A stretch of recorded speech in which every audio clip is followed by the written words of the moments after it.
a veces no nos damos cuenta de que lo que necesitamos realmente son las verdades sólidas y fuertes de la palabra de Dios. Porque la palabra de Dios está para hacer luz en nuestro camino. Y nosotros estamos viviendo en medio de un conflicto que no podemos ignorar. Y es un conflicto entre el bien y el mal. La palabra de Dios dice que cuando el hombre pecó, a partir de ese momento el hombre se amistó con el diablo. Si saben que cuando el pecado entró en el mundo, antes de entrar el hombre era amigo de Dios.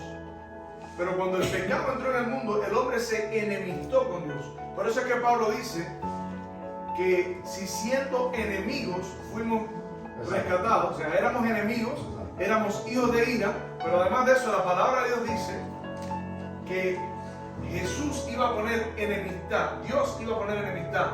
Dice, entre ti y la mujer, entre tu simiente y la simiente suya. La razón por la que era necesario poner enemistad entre el hombre y el diablo era porque se habían amistado a través del pecado. Y se unieron en la rebelión contra Dios. Y hoy nosotros vivimos precisamente en una rebelión. Nosotros hoy en día, mientras estamos aquí, ahorita yo estaba pensando, mientras venía manejando, veía los carros, cómo se movían. Yo decía, si lo que yo creo, si lo que la Biblia enseña es verdad, ahora mismo cada persona que está moviéndose en uno de esos autos está pasando por el conflicto de los hijos. Y nadie escapa a esta realidad. El apóstol Pablo dice en Romanos capítulo 1, versículos 16 y 17, no me avergüenzo del Evangelio, porque el Evangelio es poder de Dios para salvación. Y yo nunca vi a ninguno de los apóstoles, a ninguno de los profetas, ni a Jesús, ni a Dios mismo, mandando a que nos avergoncemos de la palabra de Dios. Y tal parece como que hoy en día eso es algo que está de moda. Pero nosotros tenemos esta palabra y la Biblia dice que es la palabra profética más segura. La Biblia dice que este libro es inspirado por Dios. Toda la escritura es inspirada por Dios. Útil para enseñar, para redarguir, para instruir en justicia, a fin de que el hombre de Dios sea perfecto, preparado enteramente para toda buena obra, para que seas salvo. Quiere decir, si tú quieres saber cómo salvarte, los apóstoles no te están recomendando el Nuevo Testamento. Los apóstoles te estaban recomendando el Antiguo Testamento. Por eso Pedro, cuando habla sobre el Antiguo Testamento, también dice, nunca la profecía vino por voluntad humana, sino que los santos hombres de Dios fueron inspirados por el Espíritu Santo. Cuando Jesús vino a este mundo, Jesús siempre recomendó la palabra de Dios. De hecho, cuando Jesús era un niño, Jesús estaba en el templo discutiendo con los fariseos sobre la palabra de Dios. Cuando Jesús venció al diablo, ¿cómo lo venció? Escrito está, escrito está, escrito está. Y es interesante saber que al principio Jesús no sabía que era el diablo. Pero aunque no lo sabía, Jesús le dijo, escrito está. Y Pablo dice que no ignoramos las maquinaciones del diablo porque él se viste como ángel de luz. Y Jesús pensaba que era un ángel. No sabía que era el diablo. No obstante a eso, le dijo, escrito está, escrito está. Yo recuerdo la experiencia, y Pablo, es muy importante cuando leemos la Biblia, ir al Antiguo Testamento como referencia. Es muy importante. No podemos entender la Biblia, no podemos entender el Nuevo Testamento si no usamos el Antiguo Testamento, porque esa es la referencia que nos da Pablo, que nos da Pedro, que nos da Juan. Y Pablo dice, si viene alguien a vosotros con carta, o si un ángel viene de parte de nosotros, de parte de Dios, no le crean a lo que está diciendo. Sea anatema. si les enseña otro mensaje que el que les hemos enseñado, sea anatema. Y eso me recuerda la ilustración del profeta que predicó contra el altar donde estaba Jeroboam. Y Jeroboam le dijo: ven y come conmigo, después que le restauró la mano. Y él dijo: no comeré aquí, porque Dios dijo: no comas ni bebas en ese lugar. No comas ni bebas en ese lugar. Y usted dice: bueno, ¿qué tiene que ver eso con el ángel y la tentación? Ahí voy. No comió ni bebió y se iba, y vino un profeta. Un profeta, y le dijo: yo también soy profeta.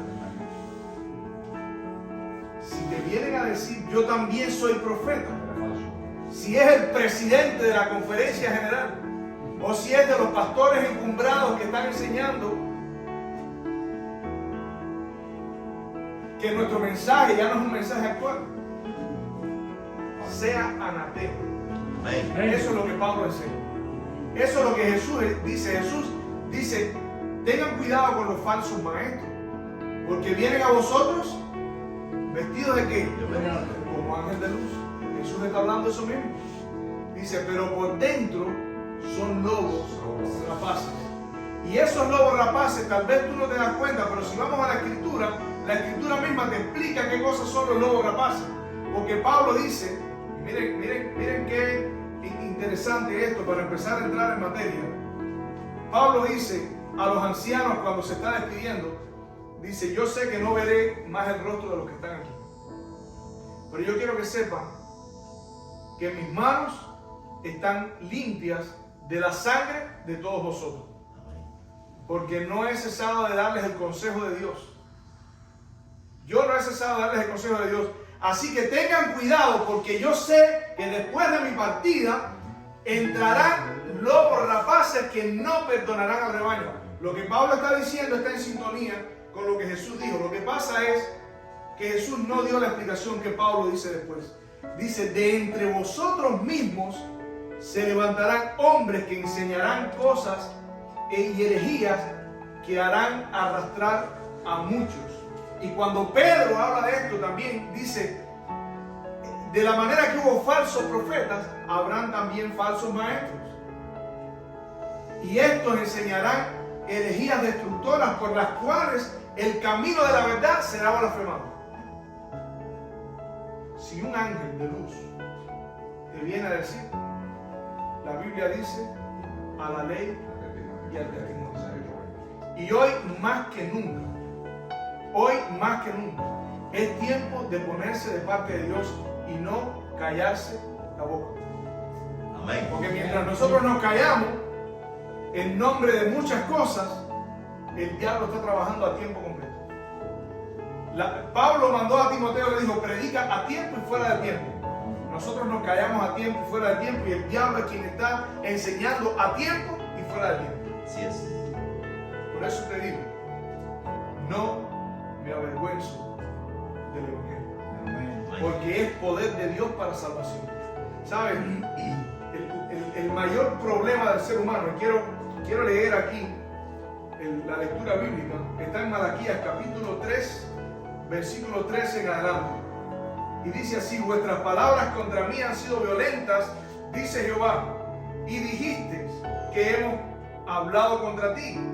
Habéis dicho: por demás es servir a Dios, que aprovecha que guardemos su ley, que andemos afligidos en presencia de Jehová de los ejércitos. Decimos pues ahora: bienaventurados son los soberbios y los que hacen impiedad, no solamente son prosperados, sino que tentaron a Dios y escaparon.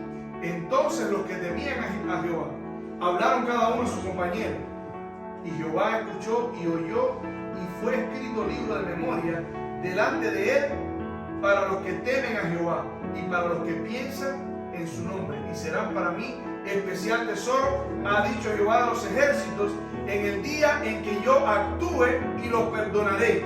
No dice perdonaré al mundo entero, dice perdonaré a los que le temen a Dios, como un hijo teme a su padre, como un hijo castiga a su padre. Dice: día en que yo actúe y los perdonaré, como el hombre perdona a su hijo que le sirve. Y eso es súper importante. A su hijo que le sirve. ¿Sabe por qué? Porque el hombre se rebeló en contra de Dios. Se rebeló por voluntad propia. Y si no es por voluntad propia, no puede dejar de ser enemigo de Dios. Enemigo de Dios. Pero ahora tenemos un problema. ¿Cómo hacemos eso? Porque el hombre entró en un hueco del que no puede salir. Pues Cristo interviene en el mundo y pone en marcha el plan de la redención. Y ese plan de la redención, lo vuelvo a decir, no me avergüenzo del Evangelio, porque es poder de Dios para salvación. ¿Sabes qué era lo que le estaban diciendo los hijos de Dios? Le estaban diciendo: el mal avanza y tú no haces nada. El mal tiene control, a los buenos le pasan cosas malas y a los malos la vida les prospera. Y eso fue lo mismo que le pasó al rey David.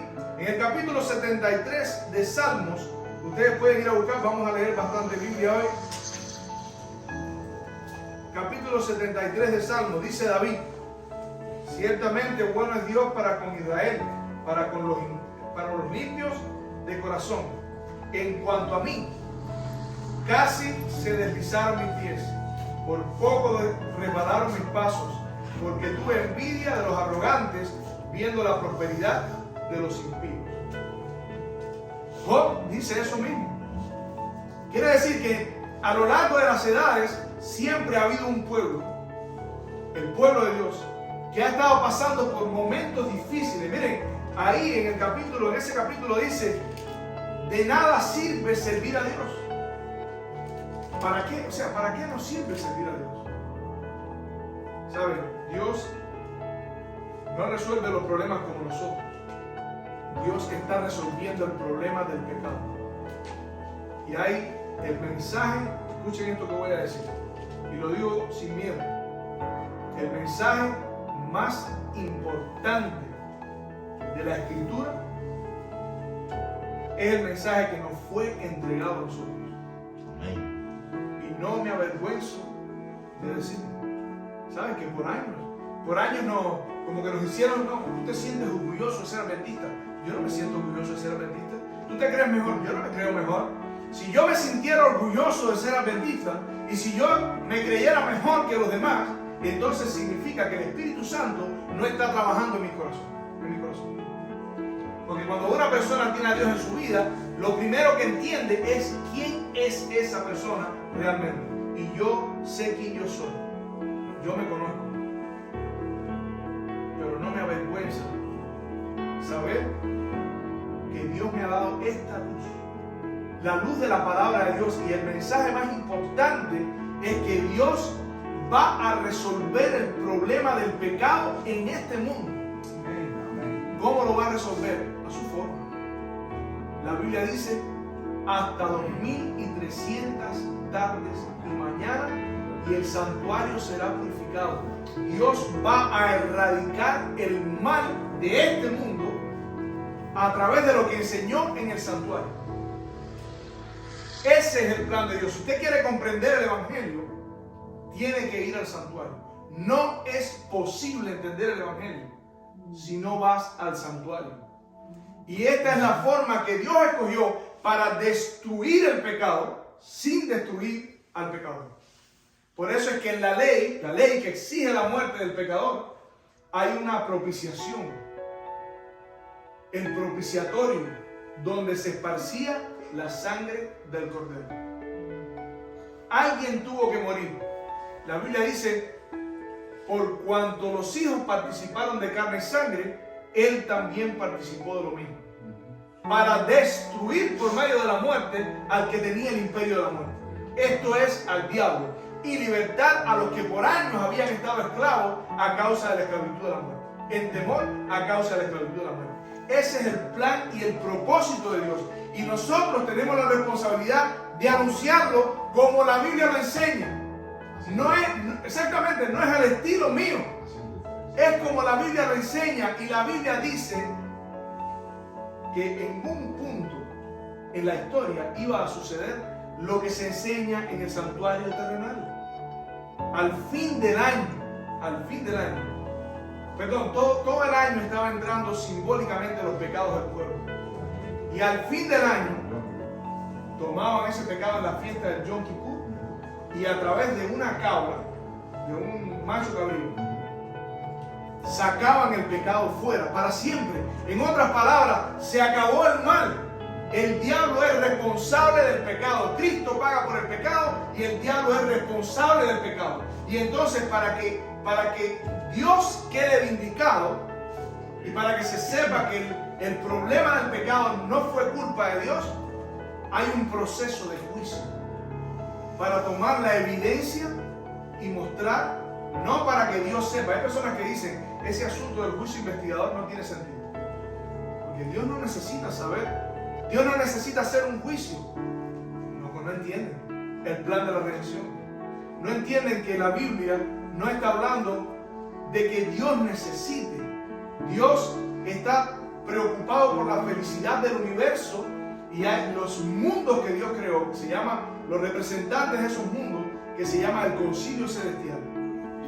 Y todos los seres que Dios creó están observando para sacar sus propias conclusiones.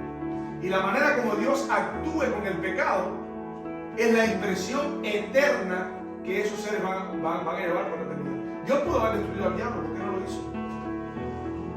Porque habían intereses mucho mayores.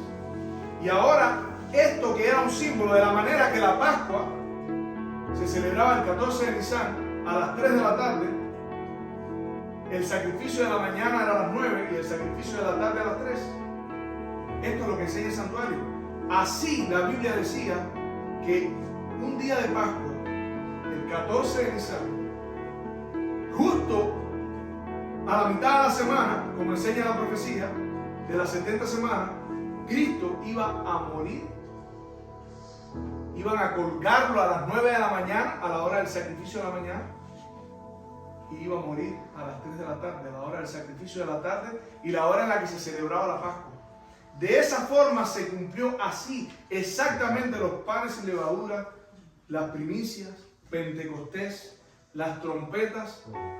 Y el libro de Daniel dice hasta 2300 tardes y mañanas. Y el santuario será purificado. Pero eso es en respuesta a una pregunta. Les quiero invitar a buscar el libro de Daniel, capítulo 8, versículo 12. Y miren por qué se da esa respuesta.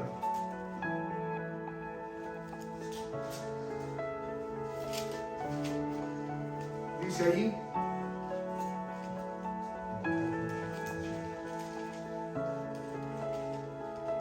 perdón, versículo 13. No, está bien, versículo 12.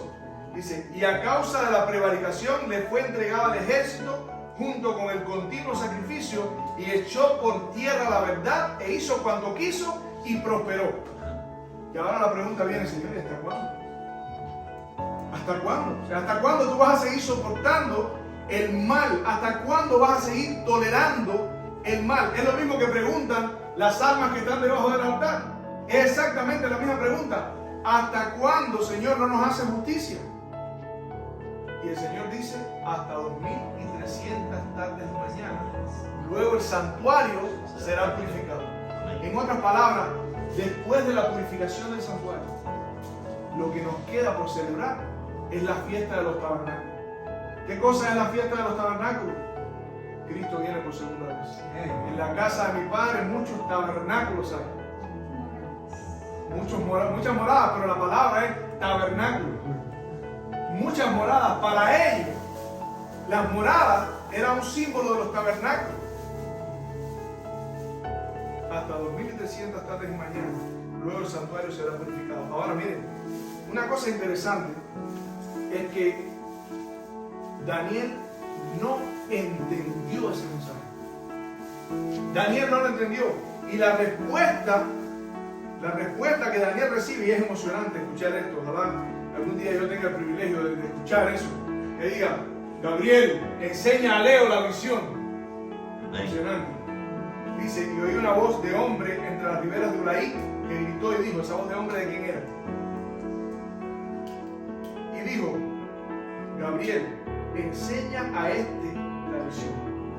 Vino luego cerca de donde yo estaba y con su venida me asombré y me postré sobre mi rostro. Pero él me dijo, entiende, hijo de hombre, porque la visión es para el tiempo del fin. Señores, el evento más... Los hebreos entendían lo que era la purificación del santuario. Miller no entendió lo que era la purificación del santuario, porque la cultura de su tiempo pensaba que el santuario era la tierra. Pero los hebreos sí entendían lo que era la purificación del santuario, el fin del pecado. Pero Gabriel le dice, Daniel, entiende, esto no es para tu temporada, esto no es para tu época. Y en el capítulo 12, mira lo que dice, capítulo 12, versículo 4, dice, pero tú, Daniel, cierra las palabras y sella el libro hasta el tiempo del fin. Muchos correrán de aquí para allá y la ciencia en cuanto al tiempo se aumentará. Ahora, señores, si eso es para el tiempo del fin, ¿será que no estamos viviendo en el tiempo del fin? Porque yo no oigo este mensaje en ningún lugar. ¿No será que precisamente el diablo se ha empeñado en contra de este mensaje?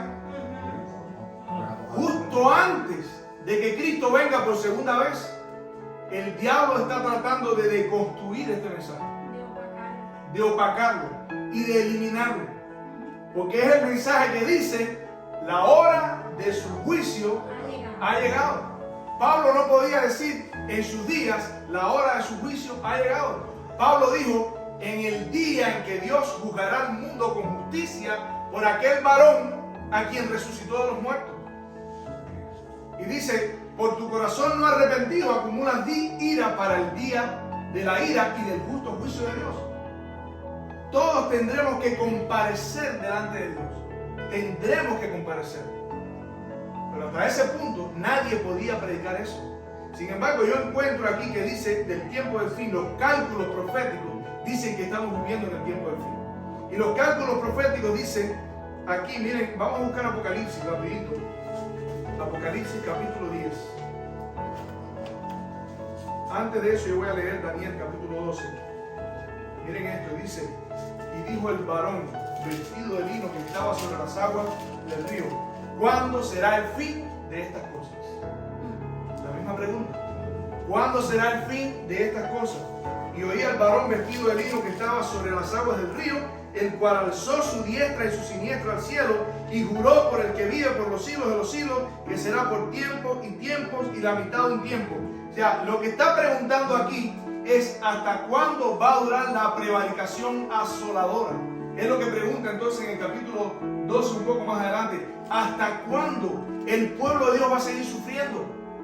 ¿Hasta cuándo van a tener que seguir siendo perseguidos? Y Pablo, aquí en Malaquías dice, por gusto es servirte. Te servimos por gusto.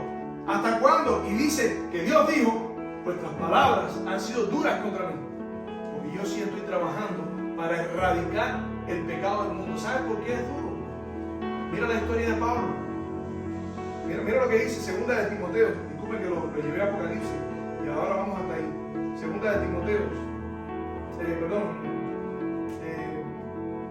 Segunda de Timoteo. Dice ahí, tú pues, este es Pablo hablando a Timoteo. Tú pues, hijo mío, esfuérzate en la gracia que es en Cristo. Esfuérzate en la gracia. Esas palabras parecen contradictorias, porque si hay gracia no hay que esforzarse. Eso es lo que enseñan algunos. ¿Qué cosa es la gracia? Podemos ver después. Pero seguimos leyendo. Lo que has oído de mí ante muchos testigos, esto encarga a hombres fieles que sean idóneos para enseñar. Tú pues sufre penalidades. Voy a cambiar. Dice, tú pues ten presente que tienes una vida de éxito por delante. Ten presente de que se te va a dar el proyecto de la casa. Ten presente que se te va a dar el proyecto del carro nuevo. Ten presente, ten presente, ten presente. Eso no es lo que la Biblia enseña. ¿Dónde estaba el corazón de Pablo? ¿Dónde estaba el corazón de Timoteo? ¿Dónde estaban sus ilusiones, sus planes y sus proyectos? Hebreos dice dónde estaban. Dice que sus corazones estaban en una patria que no era celestial, en una ciudad no hecha de mano, en un templo de otra creación. Por eso Pablo le dice a Timoteo pues sufre penalidades. Por supuesto, lo que dije anteriormente, ustedes saben, eso era solamente un anacronismo. Tú pues sufre penalidades como buen soldado de Jesucristo. Ninguno que milita se enreda en los negocios de la vida a fin de agradar a aquel que lo tomó por soldado. Dice abajo el versículo 9, el versículo 8, acuérdate de Jesucristo, del linaje de David, resucitado de los muertos, conforme a mi evangelio, en el cual sufro penalidades hasta prisiones a modo de malhechor. Dice, dirán toda clase de mal contra vosotros, mintiendo, y seréis aborrecidos de toda la gente por causa de mi nombre. Si me lo hicieron a mí, dice Jesús, si en el árbol verde hicieron esto, ¿cuánto más? Exactamente. Eso es lo que significa servir a Dios. Y Pablo dice, cualquiera que quiera vivir piadosamente en Cristo, cualquiera, todo el que quiera vivir piadosamente en Cristo, y ahora voy a traerlo a lo que Jesús dice, el que quiera construir una torre, tiene que sacar cuenta. No sea que empieces a construir y tú pienses que el evangelio es venir aquí a pasarla bien, aunque nosotros pasamos bien, ¿verdad? Pero eso no es lo único. La manera como nosotros la pasamos bien es porque venimos a recibir la instrucción de cómo vencer la enemistad del corazón contra Dios. Amén. Esa es la manera como los que tienen su mente y su corazón seteados para otra tierra se consuelan. Por eso Pablo dijo, consolados los unos a los otros con estas palabras. ¿Cuáles palabras? Los muertos en Cristo resucitarán. Ellos también van a vivir nuevamente. Amén. Esa es la esperanza. Ese es el mensaje de la palabra de Dios. Y a eso es a lo que Dios nos está llamando a vivir. Apocalipsis dice, capítulo 10. ¿Se acuerdan que hablamos del ángel que estaba que levantó sus manos al cielo? Le preguntaron, ¿hasta cuándo? ¿Hasta cuándo? Daniel no entendió, quiere decir que para Daniel eso era un misterio, ¿no es verdad? Que era un misterio, mira lo que dice. Sin embargo, Daniel, por cierto, hay algunas personas que dicen, que he escuchado decir, sobre todo en este tiempo, que todas estas cosas sobre los juicios de Dios y que los pecadores van a ser destruidos y todo lo demás, es un lenguaje militar que se usaba en aquel tiempo, para que ellos pudieran entender. Yo digo, caramba, la única ilustración que Dios encontró para hablarles de las bienaventuranzas eternas y de que todos se iban a salvar, fue un lenguaje militar. No pudo haber encontrado un lenguaje que les ayudara a entender cómo el pastor cura las ovejas, o cómo las flores dan testimonio del amor de Dios, o cómo las aguas cristalinas son un símbolo de la tierra, de la felicidad que vamos a experimentar. Tuvo que hablarles acerca de un ejército y de cómo unos ganan y otros pierden, y cómo algunos son destruidos y les arrancan la cabeza y les dan a beber sangre, porque eso es lo que dice Apocalipsis. Esas ilustraciones que las dio Jesús son ilustraciones bastante fuertes. A mí me parece que Dios estaba tratando de ser muy intencional.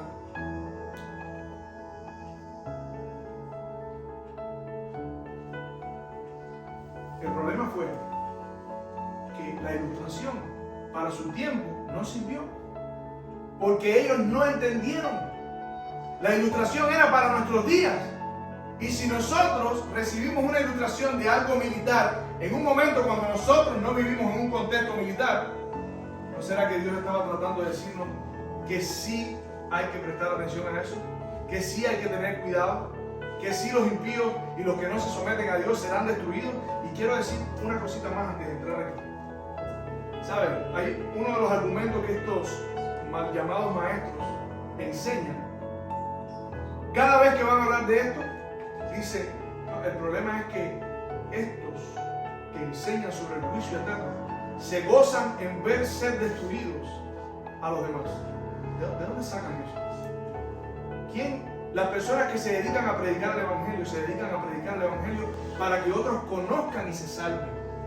Entonces, ¿cómo tú puedes decir que yo me paro aquí y me gozo en saber que en el tiempo del fin los impíos van a ser destruidos? No me gozo en eso. Nadie se goza en eso. El problema es que eso es lo que la Biblia dice y las consecuencias son eternas.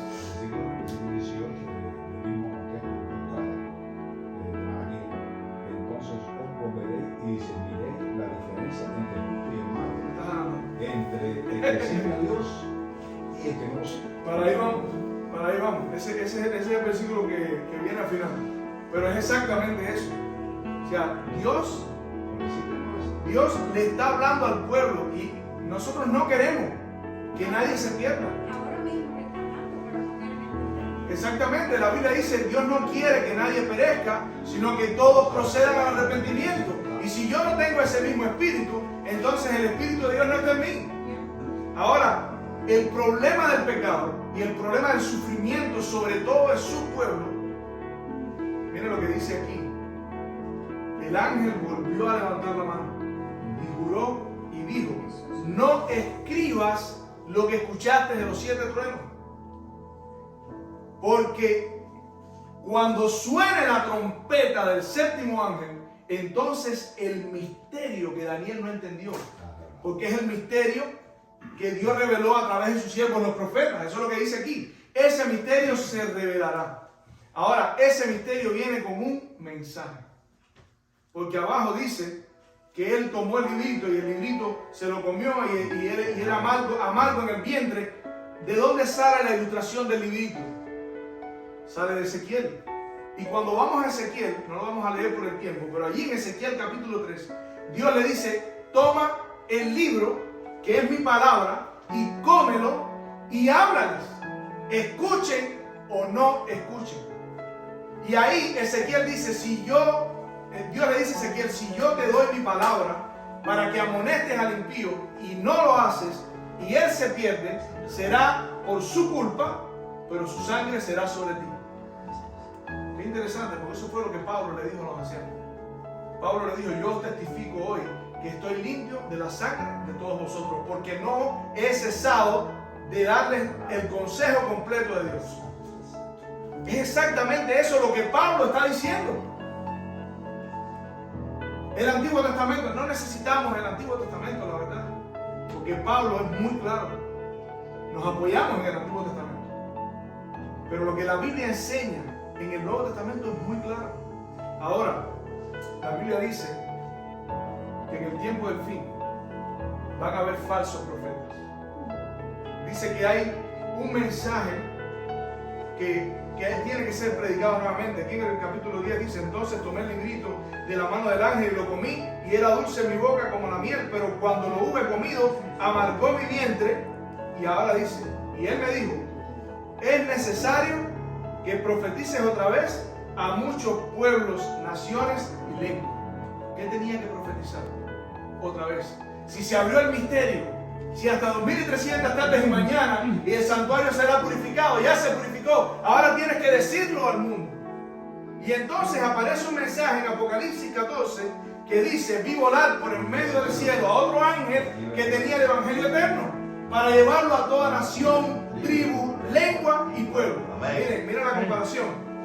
Apocalipsis capítulo 10, versículo 11, y él me dijo, es necesario que profetices este misterio, que ya no es misterio, a muchos pueblos, naciones, lenguas y reyes. Y aquí dice, a toda nación, tribu, lengua y pueblo. En otras palabras, al mundo entero.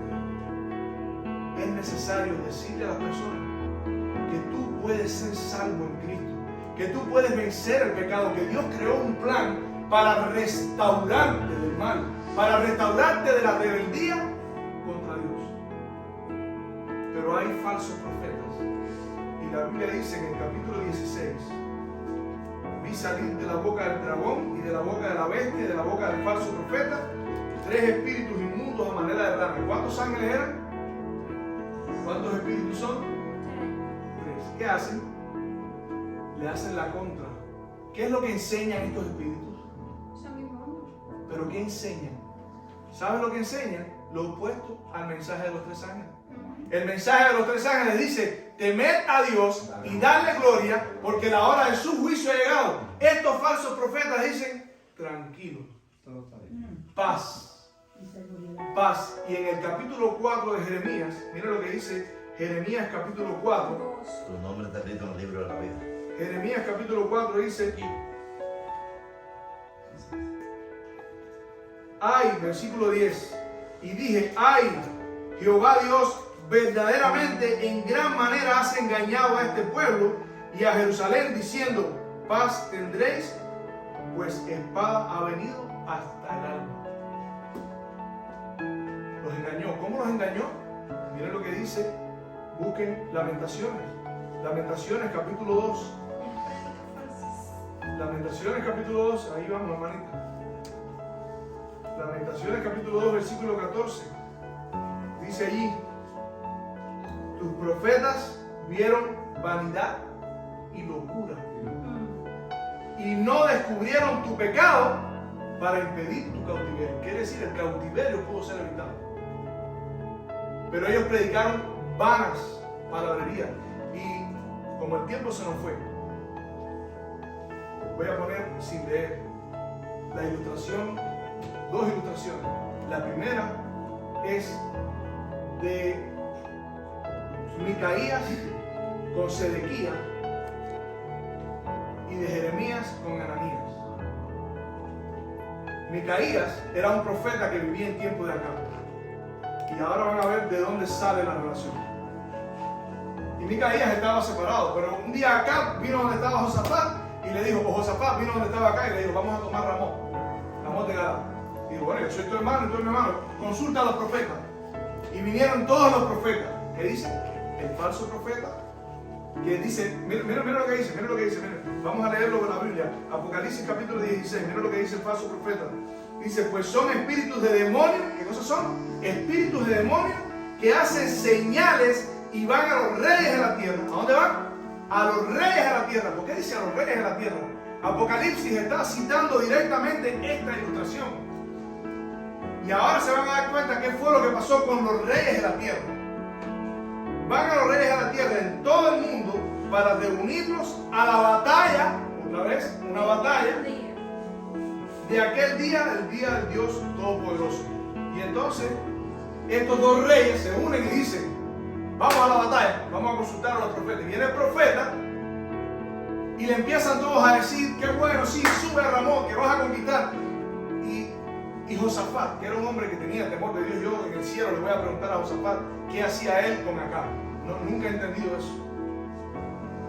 Pero no tenía nada que ver, la luz con las tinieblas. Uno de los mejores reyes de Judá. Y entonces dice, ve acá, y no hay algún profeta de Jehová aquí, porque esto no me suena. Cuando los profetas hablan todo, paz, paz, sí sube, todo te va a ir bien. Señores, y estoy hablando de la Biblia, esto es lo que la Biblia dice, y ahora vas a ver. Dice acá, sí, hay uno, pero este nunca me profetiza como me gusta. Nunca me dice lo que quiere. Siempre me profetiza mal. Dime cosas raras, güey. ¿Qué fue lo que dijo Dios a los profetas?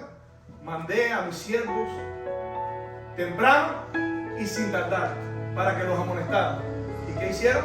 Los mataron. Los mataron. Y entonces Josafat dijo, no hable así el rey. No hable así el rey. Tráiganlo.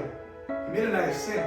El hombre que mandaron a buscar a Micaías, cuando se encuentra con Micaías, le dice, yo te ruego que tus palabras sean como las de los demás profetas, porque ellos dicen buenas cosas. Y Micaías le dice, lo que Dios diga, eso es lo que yo voy a decir. Ahora, si tú dices lo que Dios quiere que diga, vas a tener problemas. Porque a Micaías, por decir lo que Dios le dijo que dijera, lo metieron preso. Ahora, ¿tú crees que Micaías quería eso? La gente no entiende, no estamos hablando de lo que yo quiero, es lo que Dios dice que va a hacer, lo que Dios dice que va a pasar. Y Micaías no puede hacer otra cosa, no puede hacer conjeturas. Y cuando llega donde está el rey le dice, ¿subo? Dice, claro, sube. Pero imagínense con qué tono se lo habrá dicho. Que el rey dijo, ¿hasta cuándo no te voy a decir que me digas lo que Dios dice? Dice, ok, ¿tú quieres escuchar lo que Dios dice? Aquí va. Yo vi a Dios sentado en su trono y ángeles venían y iban y decían, ¿quién engañará a Acab para hacerlo caer? ¿Quién engañará a Acab en la batalla? Los espíritus reunidos en torno al trono de Dios diciendo, no, yo le voy a decir, y dice que de pronto vino un espíritu. Y en aquel tiempo todavía el diablo tenía acceso al concilio celestial. Y se vino un espíritu y yo lo voy a engañar. ¿Y sabes cómo lo voy a engañar? Voy a poner palabras de mentira en la boca de sus profetas. ¿Qué era lo que estaban diciendo los profetas? Tranquilo, no te preocupes, todo está bien, sube. Y la Biblia dice, por cuanto no recibieron el amor de la verdad en sus corazones para ser salvos, Dios les envía la eficacia de un poder espiritual de error, para que crean a la mentira y sean condenados todos los que no creyeron. La ilustración que Pablo está sacando, la está sacando de la historia del Antiguo Testamento. Como los espíritus fueron a los reyes de la tierra y los invitaron, los prepararon a ir a la batalla en contra de Dios. Los metieron presos. Y la otra historia es la de Jeremías. Jeremías estaba diciendo que Nabucodonosor venía, que iba a destruir la ciudad, que se arrepintieran. ¿Qué querían ellos? Que Jeremías no hiciera eso. Jeremías era el enemigo. Jeremías era la peor persona de ese tiempo. Era un traidor, según ellos. Pero sin embargo, un día cuando están reunidos, Jeremías estaba en un lugar y un profeta llamado Sedequías, que por cierto era gabaonita, llegó y dijo, no sé qué ha sido un profeta gabaonita, porque los gabaonitas no tenían parte en Así es. pero bueno, estaba ahí entre todos los profetas esos que hablaban, los mismos que le hablaban acá, y dice, así dice Jehová, en 2 años Nabucodonosor va a ser vencido y va a traer todos los utensilios del templo. Y miren lo que dice Jeremías. Jeremías dice, Jehová confirme tus palabras. Claro, porque Jeremías no quería que Israel siguiera en ruinas. Jeremías había dado su vida por la predicación del Evangelio. Jeremías había entregado todo. Hay un momento en que Jeremías dice, no voy a hablar más en tu nombre. No voy a hablar más en tu nombre. Pero había un fuego en mi corazón que me dominó, no pude evitarlo. Dice, me persuadiste, me convenciste. Dije, no voy a hablar más en tu nombre, pero no pude. Y Jeremías tuvo que hablar en su nombre. Y cuando Jeremías habló, le dijo, Dios confirme tus palabras, pero déjame decirte algo. Y esto no era todavía palabra de Jehová. Le dice, los profetas que hablaron antes de nosotros, predicaron de guerra, de hambre, de espada y de pestilencia. Ese era el trabajo de los profetas. Los profetas nunca endulzaron sus lenguas, como dice Jeremías en el capítulo 23. Dice, hay de los profetas que endulzan sus lenguas y no reprimen el pecado de mi pueblo. El trabajo del profeta es mostrarle a la iglesia que necesita arrepentirse, porque Dios está arreglando el problema del pecado en el santuario, y el que no pase por el santuario para que su pecado quede y sea destruido, él será destruido con el pecado. Por eso la Biblia dice que el que no traiga el sacrificio llevará su pecado. Esa es la enseñanza del santuario. Esa es la enseñanza de la Biblia. Y hoy estamos viviendo en el tiempo en que el ángel está diciendo, temed a Dios, dale gloria, porque la hora de su juicio ha llegado, y eso es lo que estamos celebrando hoy. Un día como hoy, hace 178 años, los adventistas, no del séptimo día, sino los de todas las denominaciones, que este mensaje se encendió y ellos estaban predicando, tuvieron un chasco. Y la gente dice, ese chasco es una evidencia de que Dios no estaba por todo eso. Pero sabes, los apóstoles tuvieron un chasco. Y Juan el Bautista tuvo un chasco. Y Moisés tuvo un chasco. Y ninguna de esta gente entendía exactamente lo que Dios estaba tratando de decir, de la manera que no lo entendía nadie. Pero Dios va a destruir el pecado del mundo. Dios va a devolver el reino a los santos del Altísimo. Y Cristo viene muy pronto. Cristo viene por segunda Gloria a vez. Dios. Su palabra, el Espíritu de Profecía dice, nuestra única salvaguardia. Nuestra única salvaguardia. Todos aquellos que no hayan estudiado fielmente las Escrituras serán dejados atrás, por cuanto no recibieron el amor de la verdad en sus corazones para ser salvos. Aparece un error, es que cuando tú niegas la palabra, le abres la puerta al error. Que Dios les bendiga.